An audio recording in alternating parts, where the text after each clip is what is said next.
Hai everyone, welcome to La Baik Bongcah. Seorang panglima perang bernama Dong Fang baru aja menghadiri pemakaman ayahnya yang seorang gubernur. Tapi dia baru tahu kalau tunangannya yang namanya Lien Yun menikahi ayahnya sebagai selir 5 hari sebelum ayahnya meninggal.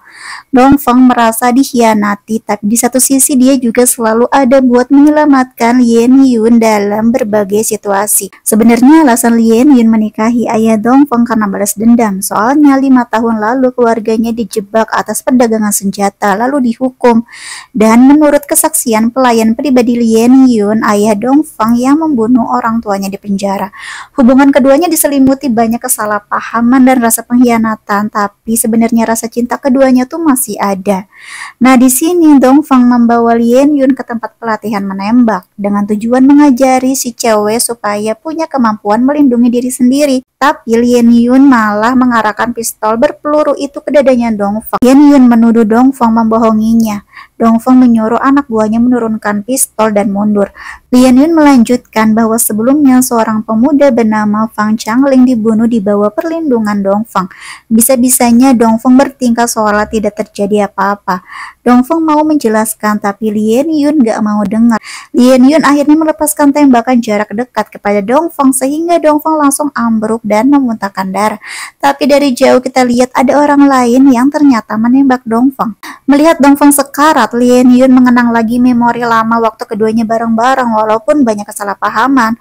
Tapi Lien Yun sama sekali nggak pernah berniat menyakiti Dong Fang. Lien Yun akhirnya dipenjara. Anak buahnya Dong Fang yang namanya Nan menyebut Lien Yun sudah gila dan gak tahu balas budi. Selama ini jenderal mereka selalu melindungi si cewek, tapi dia malah berbuat kayak gitu. Soal kematian Fan Changling itu ada di bawah pengawasannya disebabkan kelalaiannya, jadi bukan salah si jenderal. Lien Yun jadi merasa bersalah dan menyesal. Dia pun langsung bertanya bagaimana kabarnya Dong Fang. Lien Yun datang merawat Dong Fang, membawa baskom buat membasuh badannya jenderal. Lien Yun minta maaf karena ini semua adalah kesalahannya. Dia sudah salah paham kepada jenderal. Sekarang dia mau ngomong sesuatu walaupun mungkin udah telat. Jadi saat itu ujung pistolnya sebenarnya tidak mengarah kepada Dong Fang, tapi dia juga tidak tahu apa yang terjadi. Malah jadi begini, dia jadi merasa bersalah.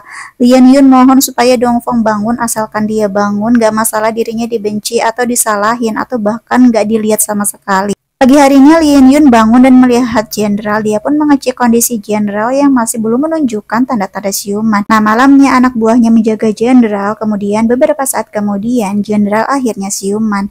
Jenderal langsung bertanya di mana Lien Yun.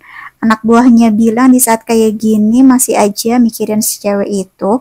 Jenderal minta diambilkan peluru yang waktu itu menembus badannya dan menyuruh anak buahnya mengecek apakah peluru itu berasal dari pistol yang dipegang oleh Lien Yun.